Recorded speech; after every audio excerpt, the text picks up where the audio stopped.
have confidence in next year's game. You know, why get next year's game if they don't fix this year's game? Because if they can't fix it this year, why would they be able to fix it next year? So it's crazy. It really comes down to now, are they going to make the game playable? Because a lot of people bought this game to play it online. And even though there's still those gamers that deny how important online gaming is, because there are guys that say, you know, it doesn't really matter because the offline portion is good. And nah, it does matter, because today in 2010, online gaming is very important. And all you have to do is just look at all the other games that are out, such as Modern Warfare 2. That game is really good offline. It's really good offline, but I would say that probably almost everyone plays it online. Even though the offline is good, the online portion is what sells the game. I don't think that Modern Warfare 2 would have that many sales if they didn't have a working online portion. So the 2K game, it needs to be fixed, and that's crazy when you think about it, because it's been, how many months has it been now since the game's been out, and the online is still not working how it should. That's crazy. That's terrible for a game right there. And a lot of people really are considering, even though this sounds crazy, a lot of people are considering playing NBA Live, and I don't blame them. Because NBA Live, the game works. And NBA Live, it seems as if they take their game more seriously in that they want to please their customers. If you just look at NBA Live, first of all, the first thing you notice is that the game is updated. They update that game very often. I mean, everything is right. Like, things that people complain about in 2K games, such as, you know, the jerseys, or I don't know, the headbands, the accessories, all of that stuff. NBA Live has all that down. They have so many jerseys. You could wear home jerseys on the road. You could wear road jerseys at home. You could wear all the retros. 2K is lacking in that department. And then, of course, NBA Live, they update their rosters almost immediately. If something happens, it's updated. The next day, it'll be there. If there's a trade, the next day the trade is already updated, and you're good to go. And then, of course, the game works. And that's really a very important part, is that both games did have patches, and both games actually have more than one patch.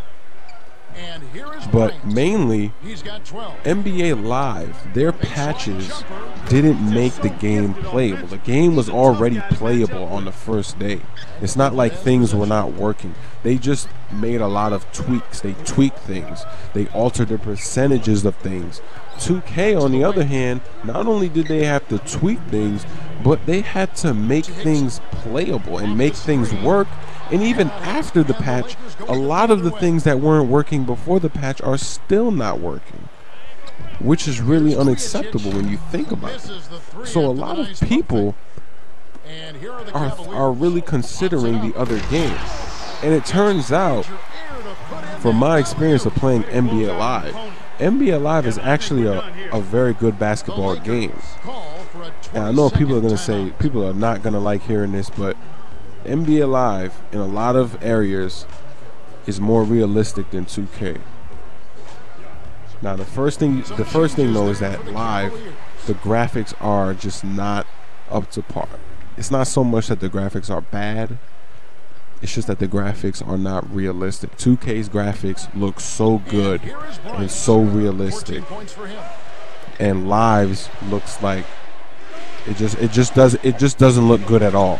And a lot of people will not even play the game because of how it looks. But when you actually play the game, you start to realize a lot of things. You know, the first thing I notice is, let's say, the baseline drive. In NBA 2K10, the baseline drive it could be a monster. It could just destroy you. It really could. In NBA Live, the baseline drive is solved in the best way possible. It's so simple. If you run to the baseline and you do not have the space to run to the baseline, your player just simply goes out of bounds. Or sometimes there's an animation that shows that they're about to go out of bounds, so they try to tiptoe, or they try to pass the ball, or they leave the ball and then fall out of bounds, and then it could be a turnover, etc., etc. There's a lot of things that could go wrong with you driving on the baseline at the wrong time. So what does that do? That doesn't promote you. It doesn't promote driving baseline unless the baseline is actually there. On 2K, on the other hand, it's not like that.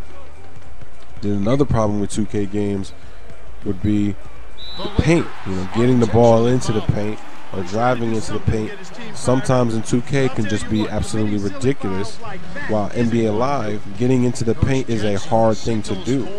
And I think the best way that you can see this is if you just look at, let's say you go play a team up game.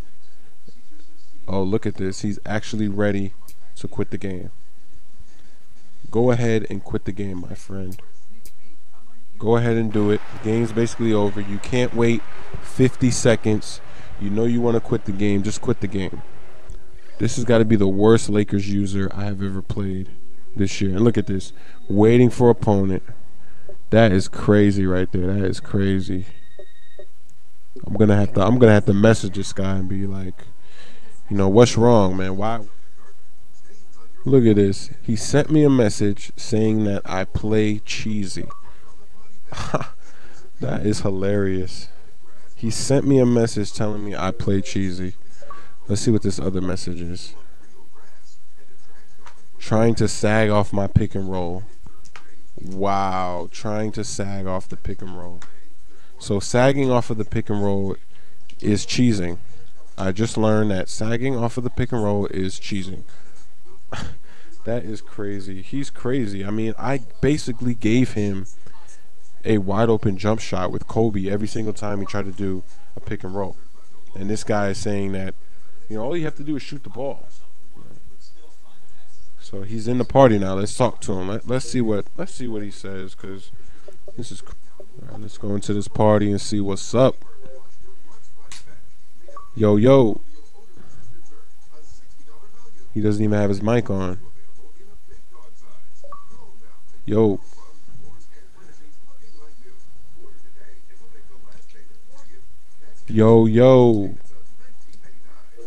Why did you have to play like that? Why did you have to make the game last longer than it should have? You know, why were you pausing and doing all that nonsense? You know, that's not necessary. Sagging off of your pick and roll, all you had to do was take the shot.